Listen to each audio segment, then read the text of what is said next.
let's break this story down using the scientific method. So, my question really was, should I film this episode even though I'm extremely tired? And my hypothesis was that this episode isn't going to go well if I'm really tired. I should just rest. And so that was the experiment I ran. My experiment was to decide to rest.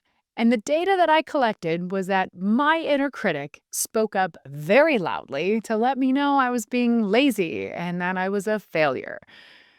When I analyzed the data, I realized that that was just a story I was telling myself. Often, that inner critic is just trying to protect you. And in my case, it was protecting me from my fear of not being productive means I'm not being useful, which means I'm not worthy. It runs pretty deep. That's coming from my shadow. So the inner critic is just inserting its voice, and it sounds so certain, but it's mixed in with shame.